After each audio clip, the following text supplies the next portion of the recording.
Pepper Young's Family.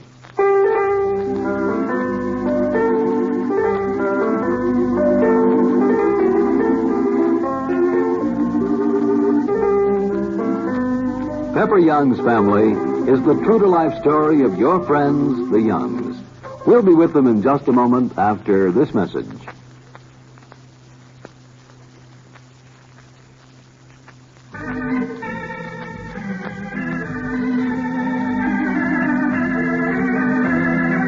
Kurt Bradley is back in Elmwood again. It's his first visit home since he left several months ago to look for a job in Chicago. And frankly, he's rather pleased with himself tonight. His job has progressed far better than he ever hoped. And more important at the moment, Nancy Wayne, the young lady who walked into the Youngs' living room with him a few minutes ago, has agreed to become his wife. Kurt can't wait till the moment when he can break the wonderful news to the Youngs and to his son, Biff. Biff! Oh, Biff! Where are you? I'm here, Dad. I'll be right down. Well, hurry up. We want to take a look at you. Okay, I told you I'll be right down, and I will. Well, maybe we'd better go into the dining room. The soup's on the table. Miss Wayne, will you come this way? Yes, thank you. And, look, Mrs. Young, please, I wonder if you'd mind not calling me Miss Wayne. I mean, it sounds so formal. All right. Your name's Nancy, isn't it? Yes, thank you. Yes, it would sound rather formal to have a house guest you had to call Miss Wayne over the weekend. Hey, here's Biff now. Well, son, it's good to see you. Yeah, I guess it is. Hi, Dad. This is my son, Biff, Nancy. This is the heir to my vast fortune. Biff, this is Miss Wayne. How do you do? Well, hello, Biff. My, you do look like your father. Oh, you mean to say I look like that? Freckle face, snub nose, thingamabob? Afraid you do. You certainly do, dear. I never saw two people look more alike than you and Biff. Well, Biff, my boy, I'm sorry for you. I'm only just a little bit sorrier for myself. Well, how are you, fella? How's everything? Huh? Oh, okay, I guess. I'll bet you're scared to death I've come to take you back with me. Oh, no, I'm not. Well, I'll relieve your mind right now. I don't want you back there. I'm doing all right without you. Yeah, I guess you are all right. And I understand you're very much interested in a certain young lady. Is that right, Peggy? I guess Biff had better tell you about that himself. Well, all right, Biff. Tell us about it. Oh, there's nothing to tell. I just didn't want to leave school, that's all. Well, I mean, I just wanted to stay here. This is my last year, and I just wanted to stay, that's all. Well, Kurt, you look awfully well. I expected you to look thin, living alone out there in Chicago, eating in lunchrooms and things. Yes, well, I guess I would have been thin if I lived alone in Chicago and eaten in lunchrooms. But Miss Wayne has taken pity on me. She's a bang-up cook. All right now, folks. Miss Wayne, will you sit right here? Oh, yes, thank you. And Biff, you sit right next to Miss Wayne. Okay. And then, Kurt, you sit on this side over here. Thank you. All right, now, I guess we can all fill in around the table. All right, Miss. Oh, my, this looks good. And I don't really know a lot about cooking. Not very much. Come on, you know everything about it. You know, she's got a nice apartment, Mary. Has she? Mm-hmm. Every once in a while, she takes pity on me and cooks dinner for me. And, you know, that's what accounts for my radiant health, my rosy cheeks, and all the rest of it. Oh, gosh, it's good to see you all. Peggy, you're as pretty as ever. Isn't she, Nancy? Huh? Mm-hmm. I told you she was the prettiest girl I knew. Except one. I'm engaged to Carter again, Mr. Bradley. Well, you don't say. You know, it's kind of hard to keep track of you. First you are, and then you aren't. Oh, no, Mr. Bradley. It's quite different now. I mean, well, Carter's given up everything. You mean he's given up the Trent fortune? Yep, that's just what he's done, Kurt. He's given up everything and is living on his army pay. Oh, I'll be done. One thing, though, we're afraid he's going to be transferred soon, and Peggy's a little wistful about that, aren't you, Peg? Well, it will be hard to have him off someplace, but, well, I'm sure it doesn't matter how far away somebody is when you're sure about him. I mean, it doesn't change things any. You go on caring just the same. I guess you do, Peggy. Well, Carter's a fine boy, and I'm glad it's working out this way. Oh, so am I. Because, well, now I know he really cares about me. Oh, yeah, he cares about you, and you'll probably both starve to death. But at least you're sure you know he cares about you. Well, I'm not afraid of starving to death. And I'm not afraid of anything except all that money the Trents have. What do you think of a girl like that, Nancy, who gets hold of a boy who has one of the biggest fortunes in the country and isn't satisfied till he gives it all up for her? I don't know. I think she's right. I think a big fortune would be, I don't know, very hard to live with. Well, I couldn't do it, that's all. I just couldn't do it. I went to Chicago and visited them. I wouldn't fit into their life at all. Well, I thought I'd have to give Carter up. But instead of that, he gave the money up. Well, that's fine. Now, Sam, what about you?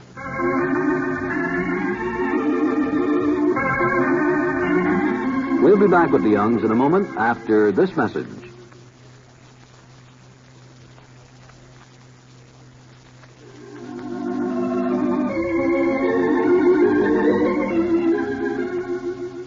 Sam, tell us what's been happening to you. Well, I don't mind telling you that I'm sitting on top of the world, too, Kurt. Oh? In fact, you've come to a very happy family gathering. Good. It looks that way. Everybody's beaming. Although I wouldn't exactly say that you're beaming, son. Me? Oh, well, maybe I just don't feel like beaming. Well, come on, Sam. Tell us about yourself. What's happened? I know you bought the house, but what about these people? What about this crowd who bought the Coronet Lake property? Well, Kurt, they're tearing down the Coronet house. Mm-hmm. They're going to begin next week, and, Kurt, it looks like a good project. We're all head up about it. The papers have taken it up, and Mary's holding a meeting here next week to talk to the women of Elmwood about their part in the proceedings. Oh, what do you mean? Oh, well, you see, it's going to be a home for retarded children. Oh. And we want to do everything to make the little tykes happy. And, Kurt, what do you think? We're going to sell them all our tourist cabs. They're going to be put up at Coronet Lake. Well, say, that's wonderful. Uh-huh. You mean we're going to get rid of all that stuff, all that junk? Yes, that's right. And Hal Beeman's running that end of it. He's going to put up the building. And I'm going to be in charge of one part of it, and Sam's going to be in charge of the other. Oh, well, what do you mean exactly, in charge? Well, you see, Kurt, I'm going to manage the project for these people. Raise the money. What money? I haven't heard about any money having to be raised. Yeah, that's what gets me. You think these people, if they've got enough money to buy the Coronet house and put up the buildings, would have enough to get the kids here? Well, you see, Biff, it's sort of a community project. These people buy a property in different places and put up homes. And then the people in that community pitch in and help pay for the project. I see. Sam, what do you know about these people? Oh, we're sold on Mr. Brewster. You would be, too, if you met him, dear. He's a perfectly delightful man. And they've already made a down payment on the property. Well, that's fine. Well, now, let me see. That disposes of Peggy. Disposes of you, Sam. Tell me about Pepper. How are things out at the field? Oh, they're just great. He's getting a lot of hours in the air. Oh, and yes, he told me to tell you that he's sorry he had to run out there, but he'll be back before we finish dinner. Ah, that's great. And, now you, Mary. Me? Mm-hmm. Well, I just go on the same old way, you know, trying to keep things going. And doing a splendid job of it. Kurt, it seems like old times to have you here. So nice to look across the table and see you sitting here. Oh, thanks, Mary. It's good to be here. Well, all accounted for except you, Biff.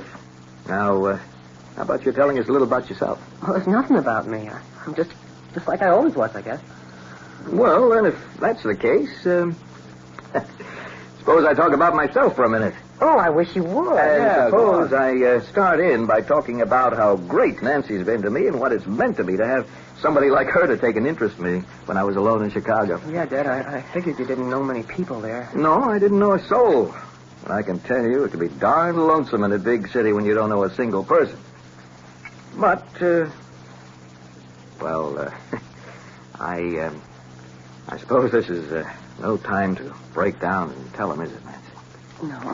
No, Kurt, you promised not to, not until after. Not until after you've made an impression. But, I can see you've made an impression on Mary and on Sam, on Biff, on all of them. So I'm going to tell him, Nancy. Well, I just can't keep it in any longer. The news is too good. Well, come on, then. Hurry up and tell us. None of us can guess, you know. We just sit here in ignorance as to what you're driving at. Well... Looking at your beaming countenance and your grin from ear to ear... Oh, we haven't the slightest idea what you're talking about. Well, I don't care whether you have an idea or not. I'm going to tell you. This young woman has consented to be my wife. What's the matter, Biff? Where are you going? Outside. I'm going outside. I just got to get out of here.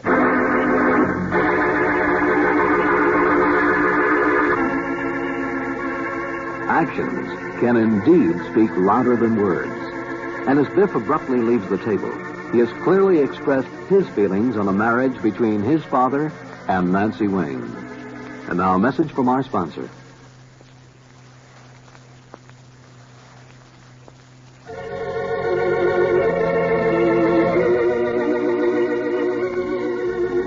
Tomorrow, Kurt Bradley has a long talk with his son Biff. Be sure to listen to Pepper Young's Family. John Scott speaking. Pepper Young's Family is a modern drama production.